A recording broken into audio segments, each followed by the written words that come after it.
Hey group, it's Carrie.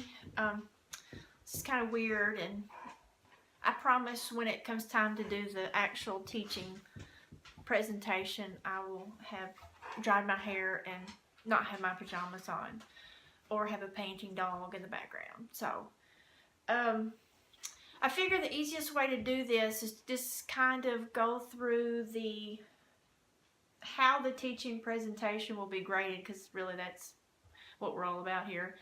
So, the first part A, pre-introduction to the class, it was suggested in one of the things that I read for no more than 5 minutes for that particular topic.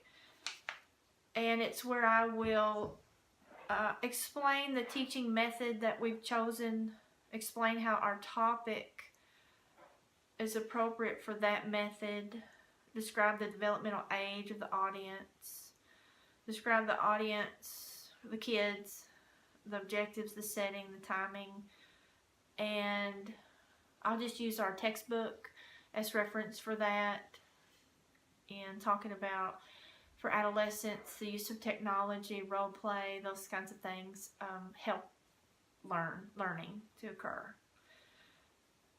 So that will be roughly 5 minutes. Then I'll probably pause that and then come to a new clip where we actually begin the teaching presentation portion. And I plan on starting out with, remember from the last session, we're doing sessions on healthy living. 1 and 2 we're on lifestyle or diet and exercise. And this one's on the importance of taking care of your body and never starting to smoke. And kind of open up with the video. After showing the video, engage the kids in conversation, dialogue about, Jenny said, everybody knows that smoking is bad for you. Well, what does that really mean? And get their perceptions on it and kind of write those down. And then move into the actual reasons why smoking is so bad for us, and concentrate on both short-term or immediate effects of it and the long-term effects of it. And I thought maybe we could break this section down into each person have specific responsibilities. Like, I thought, if y'all don't care, Morgan, you could do short-term or immediate effects of smoking, such as increased heart rate, increased blood pressure. It's a drug, it's addicting, decreased smell, decreased taste, the cough, just the irritant, just the short-term immediate effects when you smoke a cigarette. And then maybe Kelly and Kayla could focus more on the long-term effects, such as the cancers, increased risk of other conditions, stroke, heart attack, COPD, being dependent on oxygen, death, and how exposure of secondhand smoke to other people, you're not just hurting yourself, you can hurt other people, and premature aging, just all the long-term effects. This is where the bulk of our teaching will occur, and this is where we will use our sources. I know it says at least 2 references, but I feel like we'll have a whole bunch more, but this is where we'll get that information from.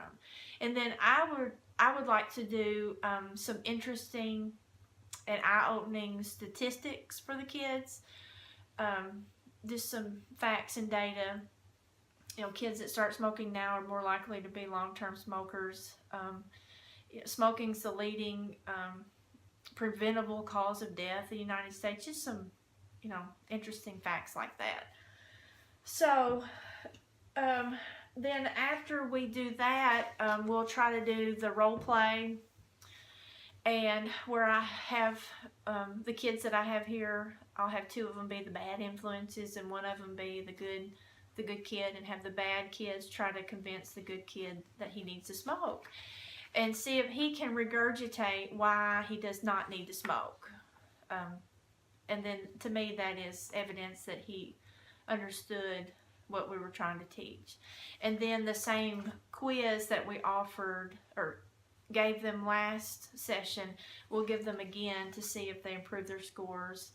I guess we probably really need to have a quiz available.